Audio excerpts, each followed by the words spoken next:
네, 오늘은 리버럴 아츠 대학에 대해서 좀 얘기를 해보려고 합니다. 저는 리버럴 아츠 대학 출신인데요. 1990년대에 한국에서 유학 왔던 학생은 제가 유일한 학생이었을 거예요. 한 분이 계셨는데 그분은 외국인 학교 다녔던 분이고 90년대 제가 학교에서 유일하게 한국에서 온 인터내셔널이었습니다. 약간 업데이트가 안 된 면도 있을 수 있지만 좀 끝까지 한번 들어보세요. 리버럴 아츠 학교를 나오면요, 학교 다닐 때는 굉장히 좋습니다. 일반 종합대학은 공장에서 일하는 노동자를 생산해내는 게 목표라면 리버럴 아츠 대학교는 내가 주인이에요. 마스터를 키워내는 그런 학문이라고 사전에 찾아보면 그렇게 나와 있습니다. 그렇기 때문에 창의력, 논리적 사고법, 자기 표현법, 글쓰기, 말하기, 토론 이런 것들을 굉장히 많이 시키고 또 리딩 숙제가 엄청나게 많이 나가죠. 저희 학교가 소문에서는 자체적으로는 미국에서 세 번째로 그 리딩 어사이먼트가 많이 나갔던 학교라고 하는데 학교 커리큘럼이 굉장히 자율적이에요. 내가 원하는 리퀘어먼트가 거의 없고 리퀘어먼트가 하나밖에 없었을 거야. 무슨 영어 과목 하나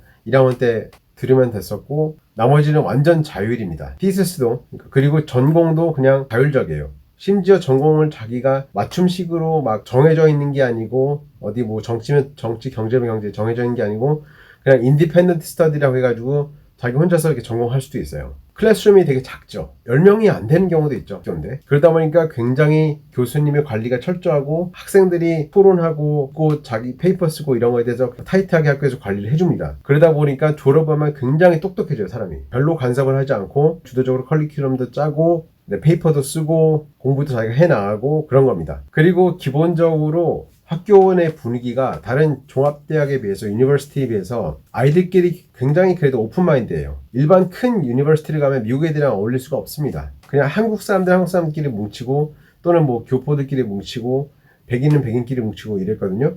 근데 미국 애들이랑 같이 그냥 어울려가지고 그들의 그 문화와 그 미국 사회 안에 쏙 들어가서 살 수 있어요. 여행을 가거나 심지어 유학을 가도 심지어 거기서 살아도 미국 사람들하고 이렇게 서로 교류하면서 살기가 쉽지가 않습니다. 한국 사람들은 보통 한국 사람들끼리밖에 살 수가 없어요. 왜냐? 일단 영어가 안 돼. 영어가 안 된다는 건 무슨 말이냐면 그냥 이 영어가 안 된다는 말이 아니라 그들이 말하는 것들에 대한 정서나 문화나 맥락 이런 것들을 캐치를 못한다는 거예요. 어렸을 때야 서로 그래도 이게 좀 섞어서 놀고 이제 고등학교 때까지는 섞어서 놀기도 하고 하지만 미국 교포들 대학을 가니까 백인 친구들이 더 이상 자기랑 얘기를 안 하더래요. 편한 백인들끼리만 서로 논대요. 한국 교포들은 거기서 태어난 2세라고 하더라도 자기네들끼리 놀고 이런 현상들이 큰 유니버시티는 있는데 리버럴 아츠에는 학교가 워낙 작고 클래스룸도 되게 타이트하고 무엇보다 생각하는 그런 커리큘럼, 생각하는 인간을 만들어내는 게 목표다 보니까 아이들끼리 자유롭게 토론도 하고 이런 문화가 뿌리가 박혀 있고 그렇기 때문에 미국 사회를 경험할 수 있습니다. 공부가 굉장히 빡세긴 하지만 그래도 내가 좋아하는 공부를 그냥 쭉 따라가면 돼요. 제가 실수했던 것 중에 하나가 그때 IMF가 터져가지고 원래는 저는 하고 싶었던 학문이 따로 있었는데 저한테 맞지도 않은 경제학을 전공해서 대학교를 졸업하고 나서 일단 취업부터 할 거야. 왜냐 우리 학교가 굉장히 그래도 랭킹이 높았기 때문에 취업은 문제가 없을 거라고 제가 계산했거든요. 근데 그게 저한테는 큰 판단 착오였어요. 드라마를 전공하든 경제학을 하든 아니면 심리학을 하든 아니면 아티스토리를 하든 일단 GPA가 높고 일단 그게 더 중요하거든요. 왜냐하면 미국 사람들은 학교에서 뭘 크게 배웠다는 걸 기대를 안 해요. 학교에서 대학교 다닐 때 얘가 얼마나 성실했냐 이 정도만 보고 어느 정도 이 사고력과 이런 걸 좀 키웠냐 정도를 보지 일하면서 필요한 지식은 취업이 되고 난 이후에 가서 가르친다고 생각해요. 그렇기 때문에 GPA가 중요한 거거든요. 근데 저는 이런 건 몰랐죠. 왜냐면 조기 유학 1세대였으니까. 도피 유학이 아닌 조기 유학이죠. 미화인지 모르겠지만 엘리트 조기 유학이라고 제가 말을 하긴 하는데 꽤 한국에서 공부 잘하는 학생들이 미국에서 상위권 대학을 가기 위해서 갈 목적으로 가는 유학. 아무튼 그러다 보니까 중요한 건 GPA입니다. GPA가 높은 게 더 중요해요. 게다가 리버럴 아츠 나오는 학생들은 또 직장에서 얘를 뽑을 때 더더욱 그 사정을 잘 알아요. 그래서 아티스토리 메이저가 월스트리트 가고 그런 경우도 굉장히 다반사라는 이유가 기대가 다른 거예요. expectation이 다른 거예요. 그러다 보니까 리버럴 아츠 대학이 주는 그런 좋은 장점들을 최대한 이용을 해야 됩니다. 뭐냐? 내가 재밌는 공부만 하면 됩니다. 근데 그게 쉽지가 않죠. 한국 사람들의 지금 특성이 있기 때문에. 근데 그렇게 하시는 게 가장 유리합니다. 게다가 제가 좀 이따 얘기할 건데 만약에 한국으로 나왔을 경우에는 더더욱 그렇거든요. 더더욱 GPA가 중요하다는 거. 전공은 중요하지 않다는 거. 그리고 이건 작은 팁인데 미국 유학 중에요. 저 같은 경우에는 또 말씀드리지만 조기 유학 1세대다 보니까 아무것도 모르잖아요. 맨 땅에 헤딩했잖아요. 그러다 보니까 지금 돌아보면 좀 약간 후회되는 것들 중에 하나가 친구를요, 미국 애들이랑 사귀는 것보다 오히려 나랑 비슷한 처지인 동양인 유학생들 또는 뭐 인도에서 온 유학생들 이런 친구들이랑 사귀는 게 훨씬 더 유리합니다. 백인들은요 나중에 연락 안 해요. 그냥 거기서 놀고 끝이에요. 근데 물론 이런 경우는 있어요. 한국 유학생들끼리 서로 몰려다니면서 술 마시면서 영어 공부는 안 하고 영어도 늘지도 않고 우리나라 대학이 갖고 있는 폐해를 그대로 갖고 다니는 이런 거 있잖아요. 선배들이 뭐 후배들 괴롭히고 챙겨준다는 명목으로 괴롭히고 이런 건 절대 피하시는 게 좋을 겁니다. 동양권에서 온 유학생들 또는 교포도 괜찮아요. 교포들은 그래도 이 한국 정서가 남아있기 때문에 그들은 그래도 졸업하고 나서 연락을 계속 합니다. 백인들의 99.9%는 그냥 놀고 끝이에요. 빠이빠이입니다. 빠이빠이.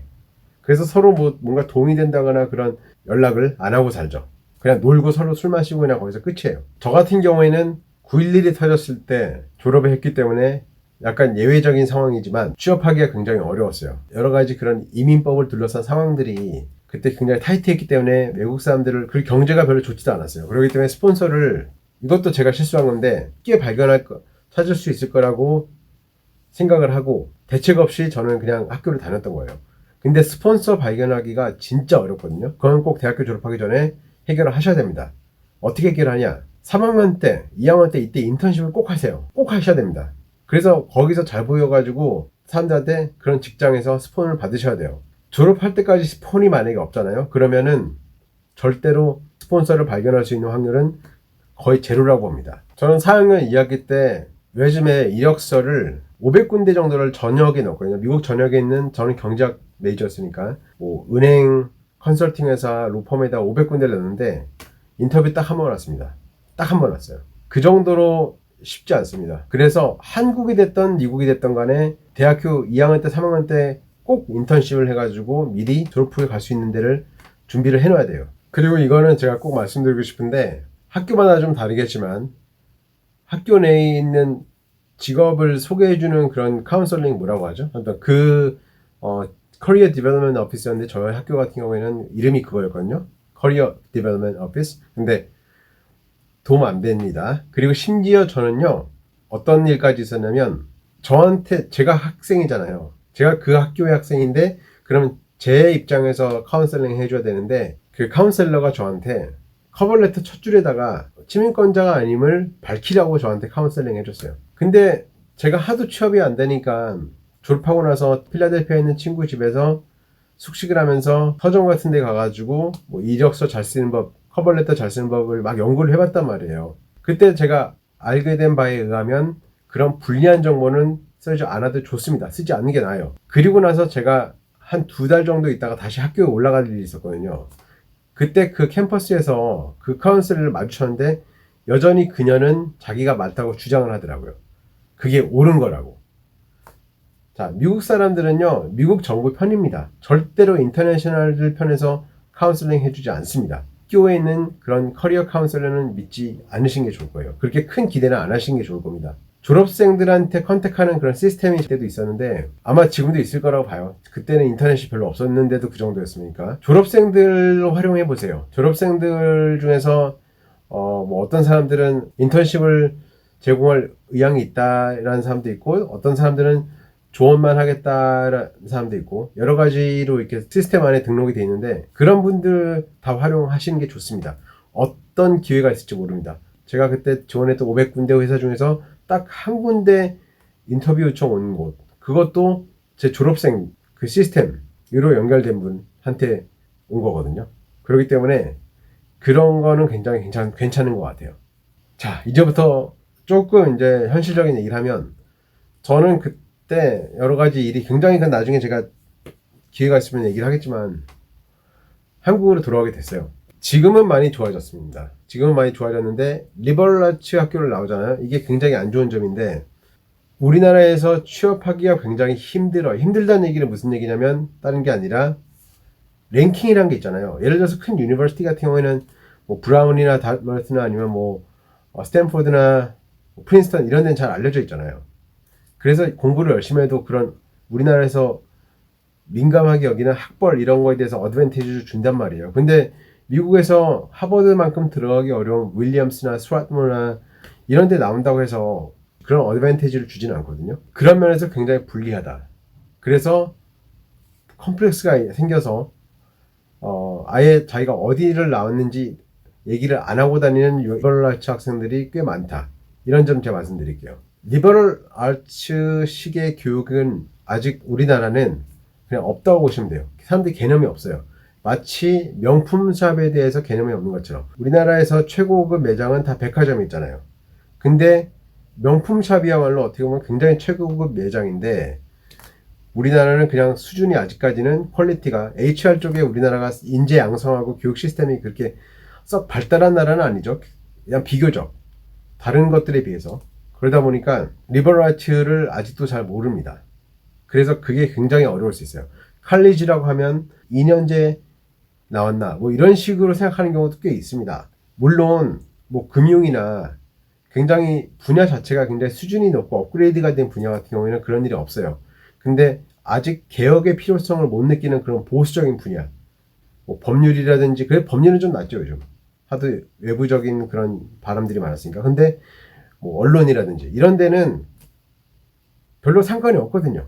그러니까 IMF가 터져가지고 우리나라 금융 분야가 굉장히 타격을 받으면서 그 분야 내에서 기존에 있는 것들을 다 솎아내고 성장을 했잖아요. 그렇기 때문에 그 금융 분야 같은 경우에는 일찍이 리버럴 아츠를 굉장히 잘 알고 있었어요. 하지만 그런 외부적인 어떤 자극이나 챌린지가 없는 그런 분야 같은 데는 모를 수 있는 확률이 굉장히 높습니다. 그래서 만약에 한국에서 그런 좀 보수적인 분야, 스스로 그동안에 내부적으로 개혁이 필요 없었던 분야로 가실 분들은 리버럴 아츠를 나오시면 굉장히 나중에 불리할 수가 있어요. 그래서 그거를 좀 유념해 주시면 될 것 같습니다. 자, 생각보다 비디오가 너무 길어져가지고 여기서 이만큼 정리하려고 합니다. 비디오 재밌게 보셨으면 구독 부탁드리고요. 좋아요, 그 다음에 나이스한 댓글 남겨주시기 바랍니다. 자, 시청해주셔서 감사드립니다.